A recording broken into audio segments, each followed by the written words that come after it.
Hey everybody, Jesse Reed here with Dropout Entertainment. I'm here with Brad Davidson of Nostalgiacon. How's your day going, Brad? Uh, very busy. Hospital work is always super busy, and as I was just mentioning before, we went on air, and there's a big thunderstorm warning, so just bracing for that.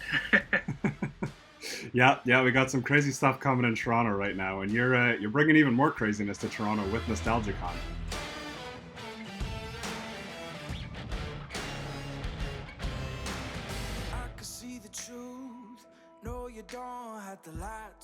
And we were super excited to be coming to the Enercare Center. This will be our first event in Toronto, and the reception and the reaction that we've had from the guest announcements has been unreal. So we're just looking to continue with that snowball effect, if you will. Yeah, you guys have got a pretty incredible lineup announced so far. You know, you got members of Degrassi, Trailer Park Boys, Kenny vs. Spenny, voice actors from Hitman and Duke Nukem. How is it like putting this together so far and bringing all of these super nostalgic people? Sorry, I also got to mention Bill Welychka, which I'm super excited to see. You can't forget Bill. No. It's been a big roller coaster. We started a very small show in 2015 in Sudbury, and it's gained traction every year, and we've always wanted to incorporate the special guest aspect. And we actually had David and Jane from Hitman come to the Sudbury show in April, and Pat and Stacy from Degrassi the year before. So when we were talking about doing a Toronto show, we had wanted to work with Pat and Stacy again. We wanted to bring in some voice actors. We wanted Trailer Park. We wanted all the Canadian aspect, and I think we've got it with Kenny versus Spenny, Bill Welychka, all of the everything that we're bringing is nostalgic, as you had mentioned. So That's it's going to incredible. be a fun time. Yeah, what can people expect from Nostalgicon? Anything and everything nostalgic. So video games, we have comics, we have art, anime, Lego records, VHS, even Beta. Like I hadn't heard that name thrown around for quite some time, and then there's a vendor who's going to be selling Betamax tapes. So even laser discs. So it's anything and everything that you could hope to find will be all under one roof at the Enercare Center. That's incredible. This seems like this seems like such a, I guess, nostalgic time for so many people, especially if you look at even just the movies that are coming out in 2024, right? Like everybody's trying to chase a little bit of the feelings that they once had. Well, what do you think it is about the movies and the music and all of this stuff from when we were younger that we still hold on to so strongly? Well, I think the nostalgic boom started even with the resurgence of vinyl. Like you can get a nice vinyl player now. A lot of people are discovering all of the oldies. I'm almost 40, so I say oldies, but like I still remember the very first album I listened to as a child was Bob Seger's Stranger. And I happened to find it at a previous show that we had attended, and got the record player, started playing it up, and it was exactly as I remembered. So I find it the whole nostalgia thing is people are like they're excited for the future, but not quite ready to let go of the past. So you do see a lot of these different aspects popping up. Lego will always be nostalgic, even when they introduce something new, because everybody grew up with Lego. Same with comics. I mean, I'm not a comic person myself, so I don't know really what uh, age we're in. I know there's Bronze Age, Silver Age, all these different things, but it's I find a lot of people want to recapture their youth, and we offer that even if it's just for a day. That's beautiful. Yeah. No, I think that's something that people are super excited about. Yeah. Just it seems like a big thing right now, and the fact that you're capturing it all into one day is going to be pretty incredible. Um, Yeah, you started off with the events. The first one was the Northern Gaming Expo in 2015 in Barrie, yep, yep. which is all And grown you up to no, here. not Barry. That's a different show. Okay, We're from Sudbury. Close so enough. I mean Sudbury, but yeah. yeah, can you tell us a little bit about the journey from that first show to where we are now?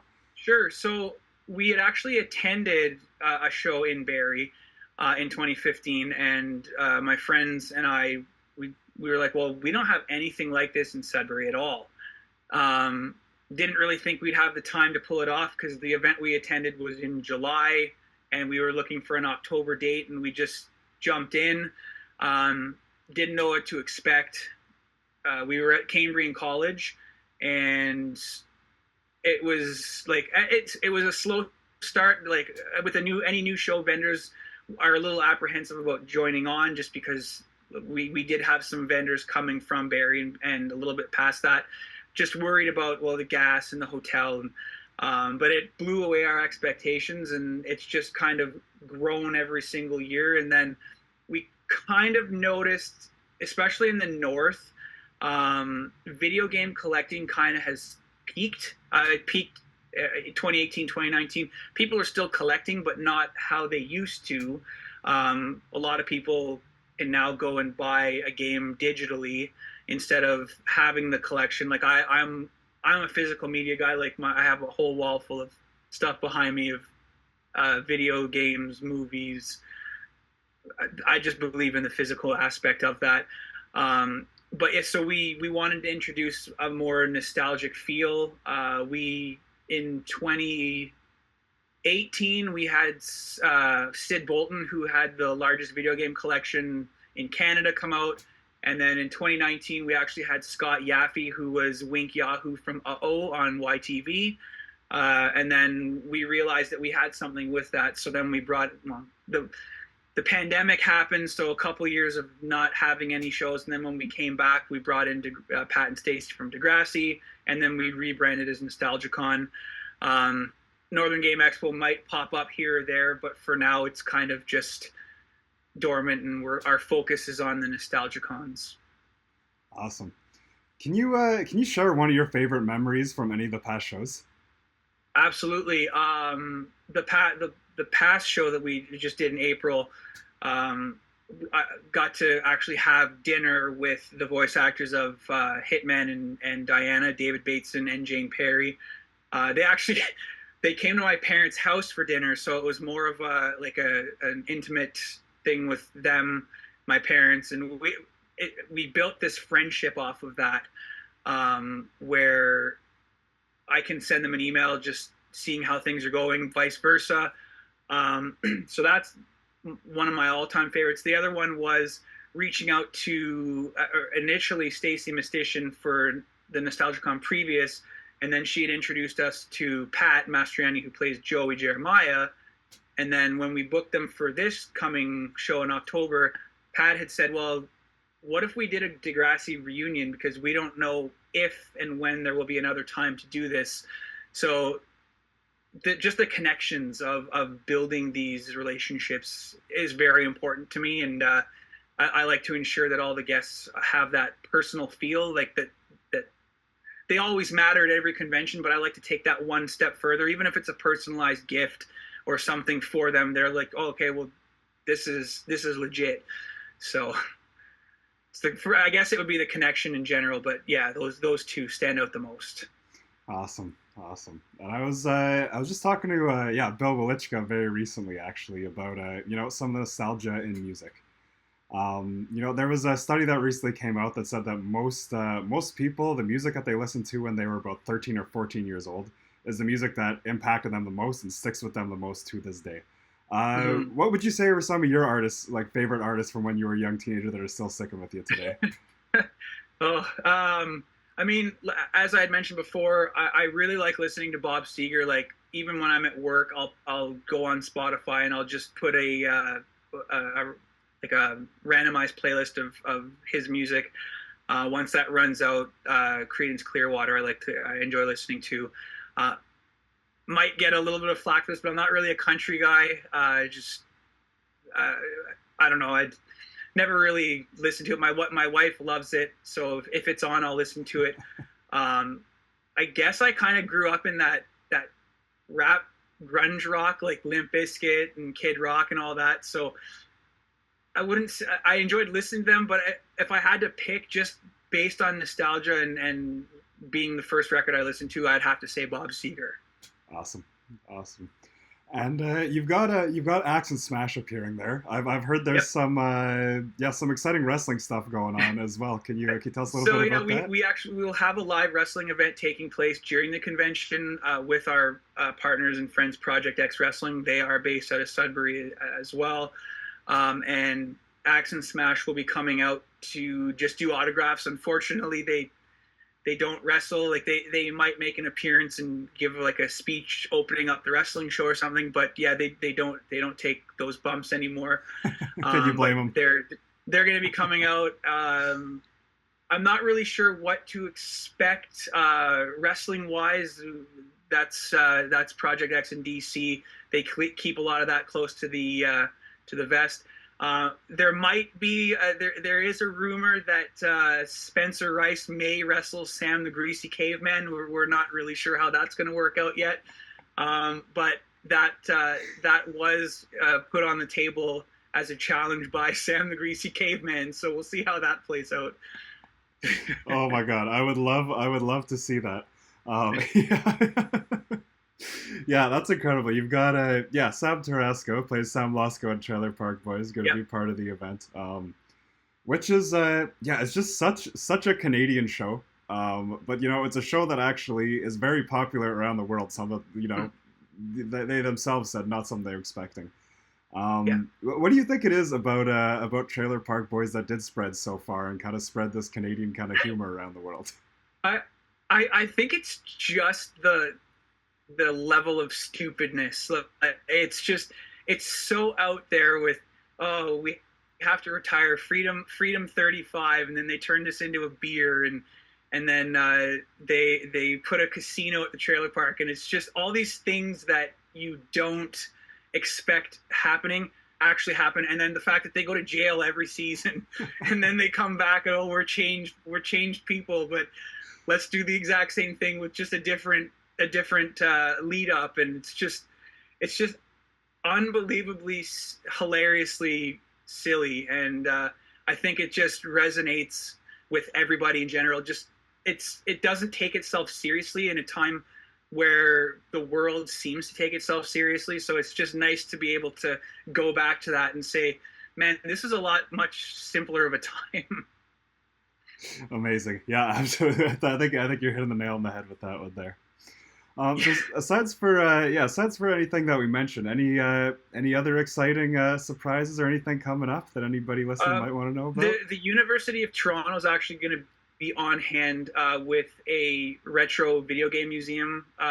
They actually ended up purchasing the Sid Bolton museum, so every single video game that Sid had collected is now in the library, a video game library at University of Toronto. So they're going to be coming out with a bunch of different old school systems for people that may not have ever had a chance to try. I don't know what they're bringing, but say like just for example like a Jaguar 16, like something that is so rare. It'll be there for the people to try out.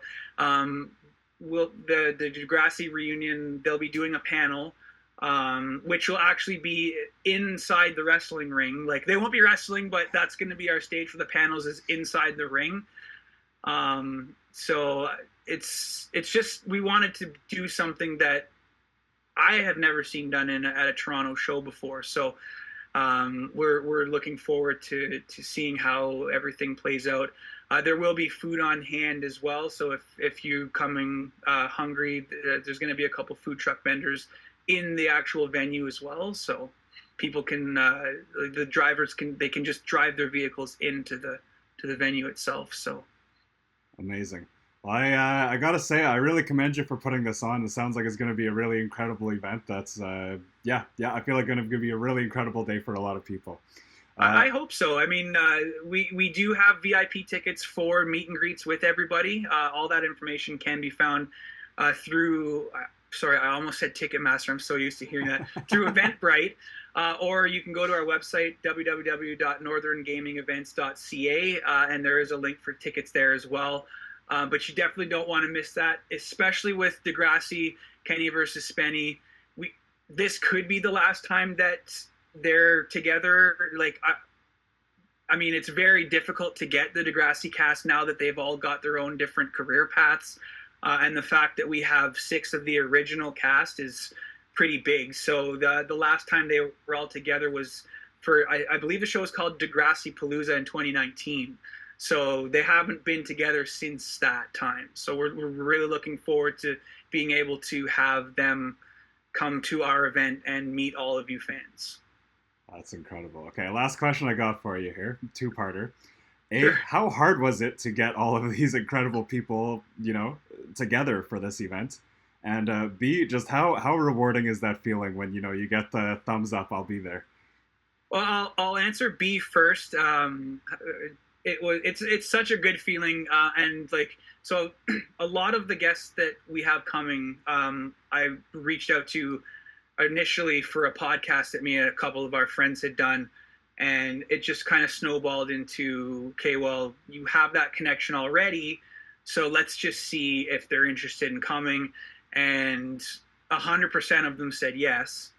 Minus like Axe and Smash, like I haven't chatted with them, Kenny versus Spenny, but Degrassi and David and Jon and Jane Perry, it was just through the podcast. Getting them all together, it's more of the budgetary side of things. You want to be budget conscious, with at the same time you want to deliver the best experience that you can within the budget that you're given. And I mean, of course, costs are always fluctuating on what you have to do for a haul. There might be an unexpected cost here, and you kind of have to look at your budget and say, don't really want to have to cut this out, but we have to do something for just to even everything out. But yeah, it was for some of them, it wasn't overly difficult. Others, we understand that they do have other gigs that may come up that they might not be able to come to in October, but we deal with that when we're given the notification that, unfortunately I'm voicing in Duke Nukem, so I can't. I don't think he would actually be able to say Duke Nukem. He'd probably just say I'm taking on a project. But we deal with that when it happens. Awesome. Well, yeah, again, big kudos to you for putting all these incredible Canadians together into one room. Before we head out here, you got any last messages for anybody watching? We hope to see everyone on October 5th at the Enercare Center, Hall C. Again, just to do a quick recap, we have everything from video games, comics, anime, Lego, VHS, celebrity guests. This could be the last time that Degrassi is together in the same room. Kenny versus Spenny. Spenny may wrestle Sam. Just come on out, have a good time. The event runs from 12 to 7. We still do have a few early bird tickets available through Eventbrite. And then, of course, we have that amazing VIP experience that you can look at and see which one you want, or which numerous ones you want to purchase, so that you can meet and greet with people that voice your favorite video game or starred in like Degrassi, or just come on out and have fun. Amazing. Well, thank you so much for taking your time, Brad, and can't wait to see you at the show. Absolutely. Thank you so much.